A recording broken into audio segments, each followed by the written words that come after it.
제가 나름대로 우리 권사님과 상관없이 이 꽃꽂이 이름을 붙여놨습니다. 그리스도의 선물. 그리스도의 선물. 아멘? 왜 그런지 설명을 해볼게요. 지금부터. 여러분, 예술적 가치는 영감을 받은 자가 어떻게 설명해 주냐, 해설해 주냐는 거예요. 제가 이 꽃꽂이를 보고 영감을 받았잖아요. 잘 보세요. 그런가 안 그런가? 자, 여기 십자가잖아요. 긴 십자가에 예수님이 매달려 있는 거예요. 주님의 보혈이 흐르고 있는 거예요.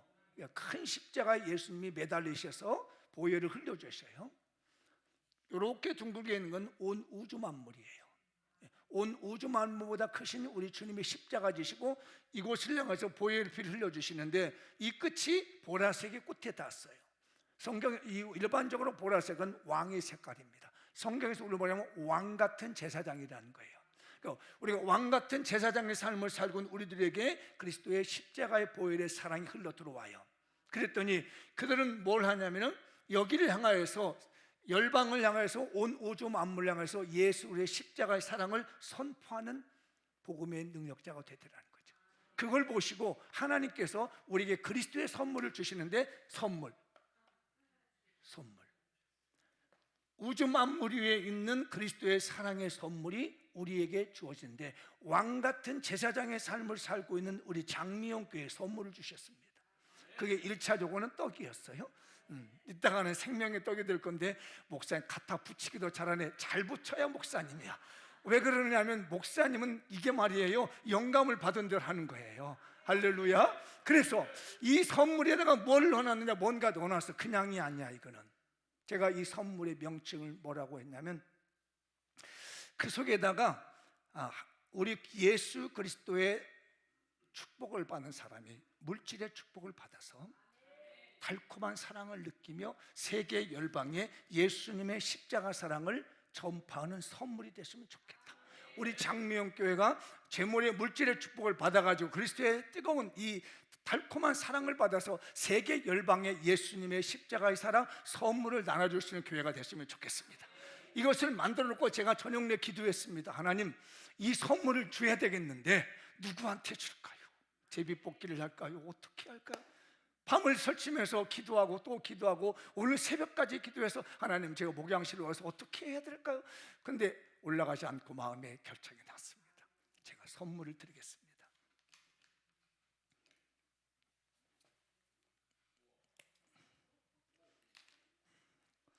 이 선물은 누구에게 드릴까 하는데 새가족에게 드려야 되겠다.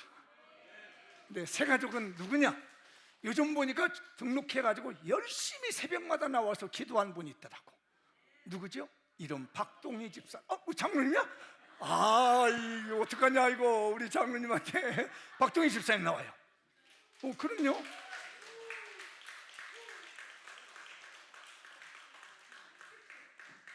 어머, 쑥스러워. 열어보지 마세요. 분명히 선물 들어있습니다. 또 하나가 있어서 누구를 줘야 될까 하나님? 그랬더니 새가족인데 제일 먼 곳에서 인천 시내를 넘어서 오는 분이 한 분 계셔. 임정순 성도님.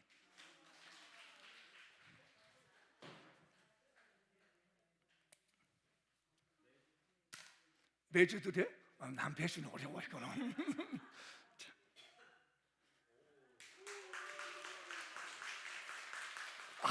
악수까지.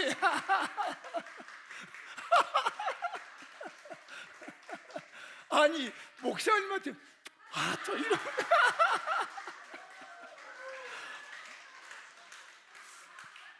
나 얼굴 빨개졌어.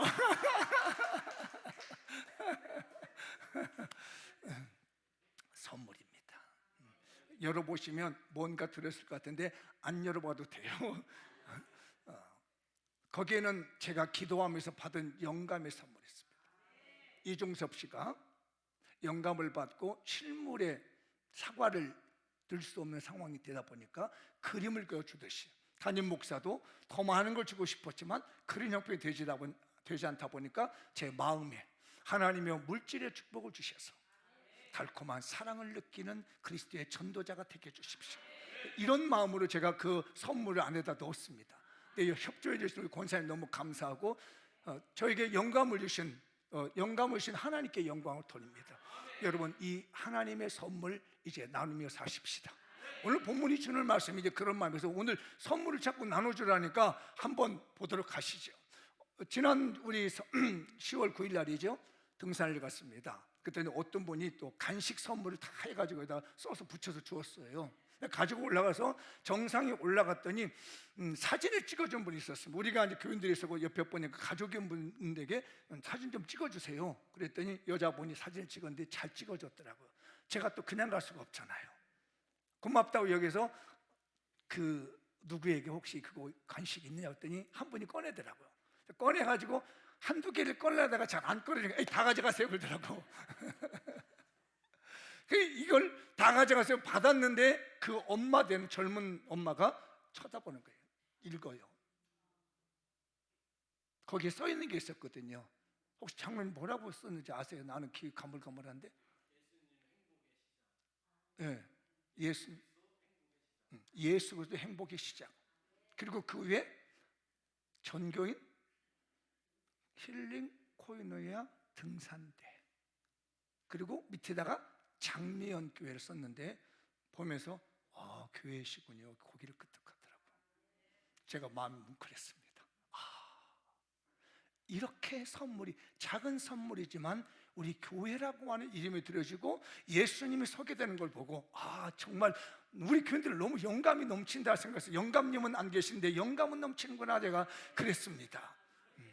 선물을 자꾸 나눠주려고 얼마나 제가 지난 주일날 저녁부터 기도를 많이 했는지, 하나님 선물 나눠주면 내가 해야 됩니까? 누구를 시켜야 됩니까? 하는데 기다리니까 차근차근 때가 됐습니다. 그리고 제가 마음에 느낀 게 그래, 기도하고 사모하는 자가 있다면 때가 되면 하나님의 정확한 때에 선물을 차근차근 주는구나.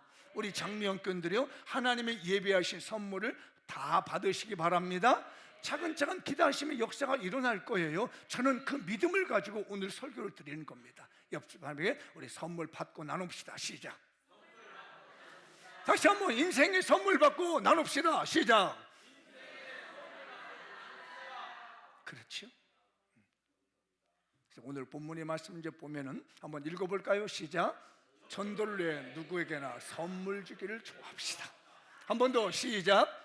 전도를 위해 누구에게나 선물 주기를 좋아. 그냥 선물을 주기를 좋아하기보다는, 그것도 좋아요. 근데 전도를 위해서 쓰자. 모든 것이, 저 그림은 인터넷에서 받은 거, 제가 만든 거 아니에요. 받은 거예요. 전도를 위해서 선물을 주겠죠. 그냥 내 이름 드리는 거, 오늘 본문 말씀도 그러잖아요. 선물 주기를 좋아하는 사람마다 친구가 된다.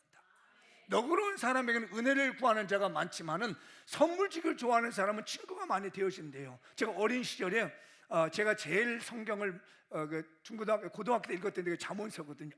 그래, 선물을 주면 친구가 많이 생기는구나. 이게 너그러운 사람은 뭐냐면요, 지위가 높은 사람, 권력 있는 사람, 이런 사람들에게는 도와달라고 하는 사람이 많다는 거예요. 집안에서 하나 출세하면 어때요? 확 도와달라고. 은혜를 구한다는 것은 나에게 도와달라는 사람이죠. 여러분, 출세해서 은혜 베풀며 삽시다. 은혜를 받으며 살기보다는, 남에게 도움받기 살기보다는 내가 높이 출세해서 너그러운 자가 돼서 남에게 베풀며 삽시다.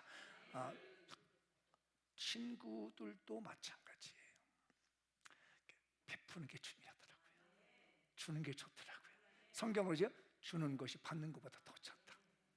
우리 교인들 받는 것보다 주는 걸 더 좋아합시다. 선물을 주는데 뭐하러 준다고? 전도하려고. 제가 성경을 보다 요한복음 6장에서 그런 내용을 봤어요. 아마 여러분들 다 아는 내용인데, 오병이어 기적의 사건 아시죠? 오병이어. 먼저 예수님께서 빌립에게 물어봅니다. 야, 여기 사람들이 막 모여서 배가 고픈데 네가 좀 해결해 봐라. 그랬더니 빌립이 뭐라고? 무슨 말씀을 해요, 주님? 저 여기 앉아있는 사람 보니 대충 계산해 보니까 200데나리온이 있어야 될 것 같아요. 200데나리온이면 1데나리온이면 한 사람이 근로자의 임금이라며. 그러니까 200일 동안 일한 돈이 필요한 거예요. 장로님, 200일 동안 하면 얼마 정도 되죠? 요즘 임금비로 하면 보통 통상적으로 200일 2천만 원? 3천만 원? 다 올라가도 돼, 장로님. 현장에 3천만 원 정도 있어야 먹은다네. 그런데 그 많은 수라도 어디서 음식을 갑자기 가져오냐고. 불가단필합니다. 근데 그 하는 그 내용을 듣고 한 소년이 찾아와요. 안드레에게 말합니다. 안드레가 말하는데, 주님, 그 다른 건 몰라도 이 아이가 이거 먹을 거 가져왔는데 이게 뭐가 될 것 같아요? 이 아이가 가져온 게 뭐냐면, 성경에서 아이라고 하면요, 뭘 말하냐면은 한 17살? 10대 소년입니다. 10대 미만의 유아가 아니에요. 유아 시절이 있는 것이 아니라 10대에 있는 아이를 요 본문에서는 아이라고 그래요. 이걸 창세기에서는 17살짜리 요셉을 말할 때 요 단어를 똑같이 썼습니다. 그래서 저는 대충 생각하면 한 15, 6, 7, 요 정도, 한 중고등학생 정도 되는 아이로 저는 보고 있어요. 초등학생은 좀 넘는 것 같고, 그러니까 정확한 건데 얘가 10대 아이이기 때문에 그 아이가 도시락을 싸가지고 옵니다. 이 집회에 참여하려고요. 도시락을 쌌는데 보리떡 5개하고 물고기 2마리예요. 근데 이 보리떡 5개는 당시에 좀 주의가 있고 잘 먹고 잘 사는 사람은 밀떡을 먹었습니다. 그리고 가난하고 어려운 사람은 그보다 밑엔 보리떡이에요. 그래서 밀보다 보리가 낫게 여겨진 게 성경시대 사람이거든요. 그러니까 이 아이가 이제 청소년쯤 된다면 이 아이가 자기가 먹으려고 도시락을 싸왔습니다. 그리고 물고기 2마리라는 정도는 이건 반찬입니다. 생선 반찬. 그냥 먹을 수는 없으니까 생선을 가져와서 먹는데 조그마한 생선이에요. 큰 거 아니라. 우리가 말하는 뭐 고등어, 긴 거 그거 싸가지고 온 거 아니라 작은 생선 2마리하고 음식을 먹는 거예요. 자기 먹으려고. 그런데 여기서 조금 더 우리가 생각해 볼 게 뭐냐면 보리떡이 5개라는 거예요. 근데 누가복음에서 예수님이 기도에 대한 교훈을 하면서 친구에게 그날 밤에 먹을 것을 달라고 하는데 한 떡 3덩이만 나한테 구워달라고 합니다. 친구가 밤에 야, 우리 친구가 왔는데 내가 먹을 게 없다. 그러니 자네가 나한테 떡 3덩이만 얼른 빌려줘. 그럼 내가 나중에 줄게. 그래서 예수님이 뭐라고 하냐면 떡 3덩이를 주는데 친구여서라기보다도 너무 밤에 와서 간절히 요청하니까 3덩이를 준다는 겁니다. 여기서 3덩이가 뭐냐면 한 끼니 밥이란 거예요. 한 끼니 밥. 근데 아까는 이 소년이 뭘 가져왔다고요? 몇 개 가져왔다고? 5개 가져왔습니다. 성경에서 그날 한 끼 먹는 밥은 3덩이면 먹을 수 있는데 왜 이 소년은 5개를 가져왔을까? 이게 말이에요, 작은 거라서 5개일 수도 있고요, 먹는 분량, 우리가 만들 때는 보통 먹는 분량에 따라서 만드는 거거든요. 5개를 가져오는 걸 제가 묵상하다 보니까 이 소년은, 이 아이는 평소 때부터 나눠 먹는 걸 잘하는구나. 누군가에게 주기를 좋아하는구나. 이게 나도 먹지만 나는 3개면 충분하지만 옆에 있는 누군가 뭔가를 모자랄 때는 내가 2개 정도는 줘야지. 엄마가 도시락에서 엄마 나만 먹으면 안 돼. 옆에 있는 친구들 선물로 줘야 돼. 나 같으면 그랬을 것 같아. 우리 장미영교 같으면 그랬을 것 같아. 그러죠? 아멘 안 하는 사람은 뒤쪽서 한번 해봐야 되고. 그게 떠오르는 겁니다. 그래, 나는 3개 정도면 충분한데 여분의 2개를 더 가져와서 혹시라도 못 먹는 사람에서 내가 선물로 줘야 되겠다 라는 마음을 먹었기 때문에 예수님이 이 사람들을 먹여봐라, 뭐 안드레가 뭐 있을, 빌립이 뭐 하고 있을 때 안드레 선생님한테 가서 안드레님 제가 이거 가지고 있는데 이거 뭐가 될까요? 라고 할 수 있는 선한 마음, 누군가 주려고 하는, 선물을 주려고 하는 마음이 생기더라는 겁니다. 그렇게 이해해 보다 보니까 이게 실마리가 풀린 겁니다. 이 아이가 처음부터 그냥 되는 것이 아니라 그냥 기적을 일으키는 것이 아니라 평소 때부터 누군가 주기를 좋아하고 평소 때부터 누군가 나눠주기를 좋아하고 평소 때 누군가 선물 주기를 좋아하다 보더니 하나님이 그 소년을 들어서서 역사하시는데 5,000명이 먹이고도 12강지가 남는 기적을 이루시다라는 거죠. 선물 주기를 좋아하면 많은 사람의 친구가 되는 것처럼 선물 주기를 좋아하면 하나님이 역사하는 걸 보는데요, 놀라운 게 하나님이 갑자기 하늘에서 떨어뜨리는 것이 아니라 친구를 통해서, 사람을 통해서 공급해 주는 줄 믿습니다. 하나님의 응답은 환경과 사람을 통해서 역사하시는 거예요. 그래서 많은 사람 친구가 되면 어때요? 내가 어릴 때 도와주는 겁니다. 내가 힘들 때 함께 해주시는, 이걸 통해서 기적이 일어나는 것이죠. 내가 선물을 주었지만 하나님 그 선물을 통해서 역사하십니다.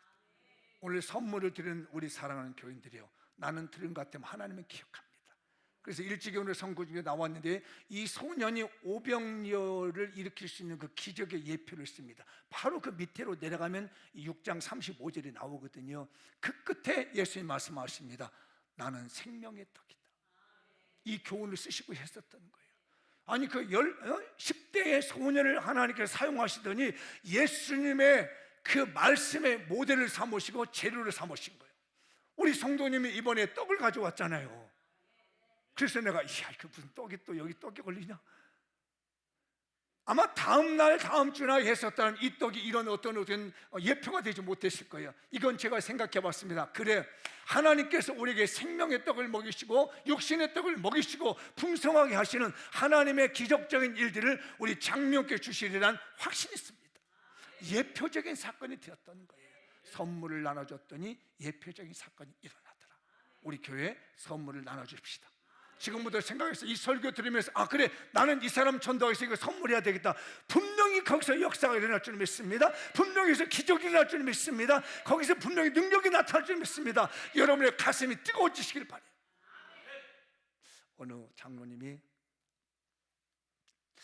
뭔가를 잘못해가지고 형사재판을 받아서 교도소에 갔습니다. 1심에서 이상 2심에 재판을 받는 이 판사님이 잘 살펴보니까 문제가 있었던 거예요. 그래서 재판 내서 무죄로 판결해 주셨습니다. 너무너무 고마운 이 장로님이 그냥 갈 수가 없다.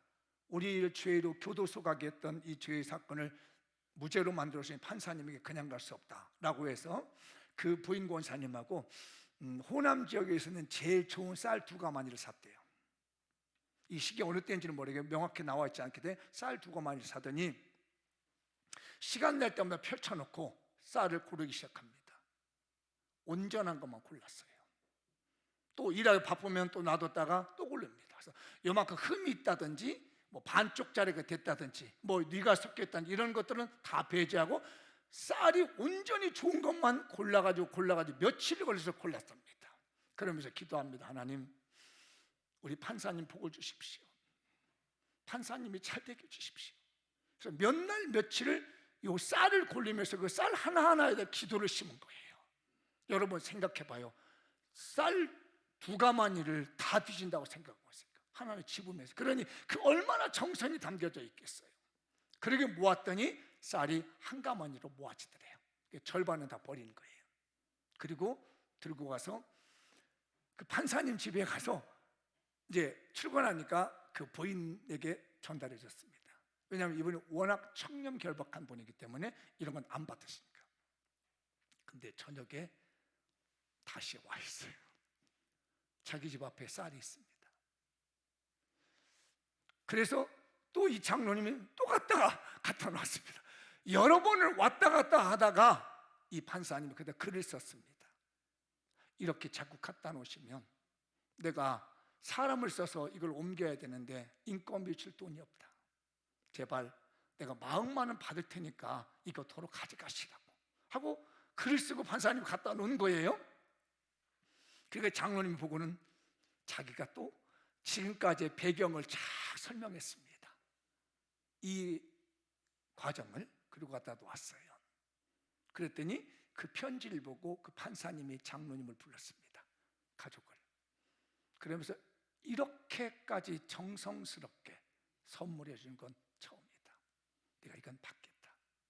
그리고 나도 어릴 때 교회 다녔는데 지금 안 다니는데 내가 장로님 따라서 교회 가겠다. 그리고 선배 장로님, 후배 장로님 하면서 신앙생활 한다는 글을 제가 봤습니다. 뇌물은 문제가 되지만 선물은 감동을 줍니다. 사랑하시는 장미영 교인들이요, 전도를 위해서 선물하십시다. 따라서 하시오. 주여, 한 영혼을 살리기 위해서 선물하게 하옵소서. 우리 장미원교원들 이 가을에 한 영혼 살리기 위해서, 전도를 하기 위해서 선물을 나눌 수 있는 깨어있는 교회가 되십시다. 한번 또 읽어볼까요? 시작. 영혼 구원을 위해 선물로 약한 사람들에게 친구가 되어줍시다. 한 번 더 시작. 영혼 구원을 위해 선물로 약한 사람들에게 친구가 되어줍시다. 저 그림의 배경 아시나요? 조지 뮬러예요. 조지 뮬러가 기도하면서 고아원의 고아의 아버지라고 그러잖아요. 먹을 것을 기도로 다 했던 것을 그림으로 이제 내놓은 게 저 그림인데요. 오늘 이제 그 말씀을 보면 6절, 7절에 이제 그런 내용이 나오잖아요. 6절을 읽으셨고, 가난한 7절에 가난한 자는 그 형제들에게도 미움받는다. 가난하면 형제를 또 싫어한다는 거예요. 그러니 친구는 떠난다는 거예요. 더 이게 일상적 생활입니다. 가족도 싫어합니다. 한두 번은 불쌍해서 베풀어져. 근데 계속 들고 파면요, 가족도 멀리요. 근데 가족도 멀리 하는데 친구면 오직 하겠냐, 다 떠나라는 거예요. 제발 가난하게 살지 말라는 교훈이거든요. 이게요. 우리 교인들 가난하게 살지 맙시다. 축복받고 삽시다. 한번 축복해요. 부자 돼서 사세요. 근데 그냥 부자가 아니라 겸손한 부자 되세요. 시작. 한 번 더, 나눠주는 부자 되세요. 그래요? 제발 어디 가세요? 도와주세요. 도와주세요 하지 마라. 난 너무 마음 아파. 그러면 탁탁 도와줄 수 있나? 근데 겸손한 부자예요. 오죽했으면 성경에서 그랬습니다. 가난하면 형제들도 싫어한다. 근데 친구도 다 떠나지. 이 말씀을 읽는 순간 제 마음이 탁 한 대 맞은 것 같습니다. 그래, 세상의 사람들은 가난하면 멀리하고 친구도 떠나고 형제도 떠나지만 그리스도의 사랑을 받은 우리는 그들을 저버릴 수가 없지. 아멘 안 하는 거 보니까 그리스도의 사랑이 무슨 사랑이냐, 나 잘 먹고 나 살아야지 이러지 말고 우리는 그리스도의 사랑을 받은 사람이에요. 지옥가 될 우리를 천국 백성 만드는 그리스도의 사랑을 가진 우리는 가난한 사람에게 마음을 두셔야 되겠습니다. 야고보서는 그래서요, 여기에 대한 가난한 자에 대한, 약한 자에 대한 차별을 하지 말아 갑니다. 한번 야고보서 2장 1절인데요, 읽어볼까요? 시작. 내 형제들아, 영광의 주 곧 우리 주 예수 그리스도께서 대한 믿음을 너희가 가졌어. 사람을 차별하여 대하지 마. 사람 차별하지 말아요. 그 뒷부분에 나오는 내용은 좀 있는 사람, 멋있는 사람이 여기 앉아 좋은지 않으시오 하더니 가난하게 되면 이러고 하지 말라는 거예요. 교회에 들어왔을 때 가난한 자든 부유한 자든 차별하지 말라는 거죠. 그래서 참 가슴 아픈 말씀을 이 야고보가 예를 듭니다. 한번 5절 6절 읽어볼까요? 내 사랑하는 형제들아 들을지어다. 하나님이 세상에서 가난한 자를 택하사 믿음에 부유하게 하시고 또 자기를 사랑하는 자들에게 약속하신 나라를 상속으로 받게 하지 아니하셨느냐. 너희는 도리어 가난한 자를 없이 여겼도다. 부자는 너희를 억압하며 법정으로 끌고 가지 아니하느냐. 가난한 사람이 너희를 법정으로 끌고 간 적 봤냐? 니네들이 힘 있다고 권력 있던 사람이 법정으로 끌고 와서 너도 감옥에 교도소에 넣은 거 아니야. 뭘 그러면서 있는 사람 왔다가 어서 오십시오 하고 없는 사람 왔다가 그냥 몰라본 채 이렇게 해서는 되겠느냐는 거죠. 세상의 법은 그럴지 모르지만 그리스도 안에서 법은 우리 그 영혼을 구원하기 위해서 가난한 자, 약한 자가 오거든 선물도 주고 따뜻한 배려도 주고 마음도 줄 수 있는 교회가 됐으면 좋겠어요. 꼭 이 마음 잊지 말아 주십시오. 우리 교인들이요, 옷을 잘 입고 멋들고 오면은 어서 없이 하지만은 가난한 자가 왔다가 너무 멸시하지 마시고 차별하지 마시고 그들에게 선물을 줄 수 있는 넉넉한 마음. 왜요? 영혼 구원하기 위해서. 내가 잘 보이기 위해서 그런 거 아니잖아요. 우리 잘나 보이라고 하는 게 아니잖아요. 그 영혼이 안쓰러우니까. 그 영혼 세상에서도 힘들게 살고 세상에서도 어렵게 살았는데 지옥 가면 어떻게 하냐고요.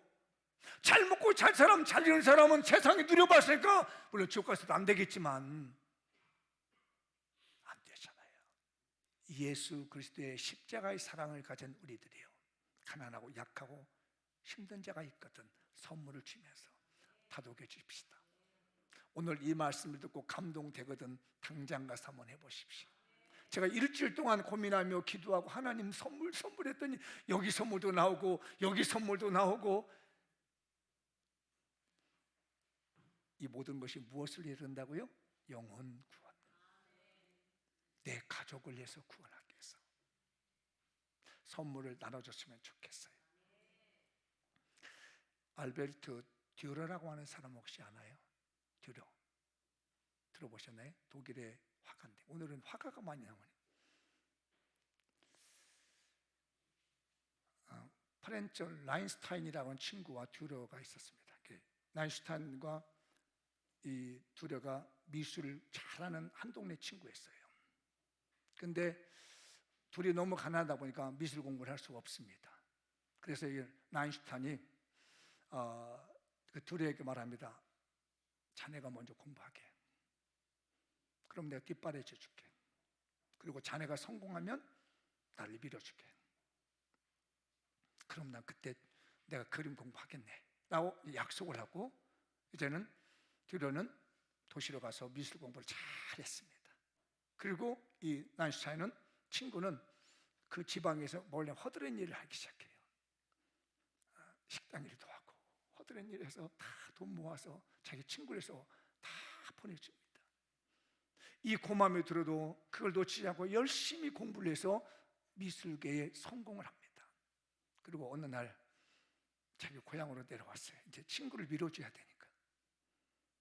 라인슈타인 친구 집에 와서 식당 문을 여는데 친구가 두 손을 모고 기도를 해요. 주님, 제 손이 다 망가졌습니다. 이제 더 이상 미술을 할 수가 없습니다. 그러나 내 친구 듀러가 성공해서 너무 감사합니다 하면서 뜨거운 눈물을 흘리면서 친구가 그림을 그린 것에 대해서 감사기도 하는 겁니다. 그걸 본 듀러가 그때 영감을 받고 그림을 그렸습니다. 이게 바로 듀러의 기도하는 손입니다. 아마 여러분들도 이 그림은 한 번쯤 보셨을 거예요. 친구를 위해 헌신하고 미술 전공을 하는 친구를 위해서 이 손을 너무 험하게 쓰다가 다 망가져버린 손을 끌어안고 두 손 모아서 친구가 잘된 것을 여기에 감사하고 있고, 자기의 인생을 하나님께 드린 것에 감사하면서 일그러진 손으로 기도하는 이 기도의 손이 지금도 세계 역작으로 남아있는 게 듀러의 기도의 손입니다. 우리도 이와 같은 기도하는 손이 됐으면 좋겠습니다.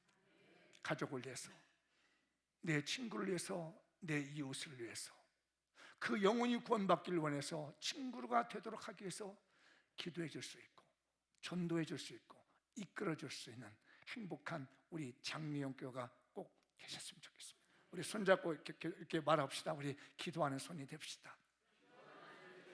다시 한번 가족군을 위해서 기도하는 손이 됩시다. 친구를 구원하는 기도하는 손이 됩시다. 여러분 주변에 있는 모든 분들, 이렇게 이 기도를 통해서 친구가 구원되고 여러분의 멋진 선물을 통해서, 아름다운 마음을 담은 선물을 통해서 우리 모든 가족들과 친지와 주변 사람들이 구원의 은총이 나타났으면 좋겠습니다. 마무리 한번 지어보겠습니다. 시작. 미인 그리스도인 장미영교회요, 영혼구원 가족군을 위해 선물을 나눠줍시다. 전도를 위해 누구에게나 선물 주기를 좋아합시다. 영혼구원을 위해 선물로 약한 사람들에게 친구가 되어줍시다. 사랑하는 가족과 친구를 구원하게 기쁨으로 선물을 나눕시다. 미인 그리스도인 장미영교회 가족들이여, 2024년 남은 기간 정신 차려 영혼 구원합시다. 가족 구원합시다. 배가 부응합시다. 은금 면류관들을 쓰고 2025년 시작합시다. 추수감사절에 모두 함께 즐기는 오지력 기쁨의 잔치를 만듭시다. 그리하면 반드시 너에게 복주고 복주리라. 너는 복이 될지라. 찬양하겠습니다.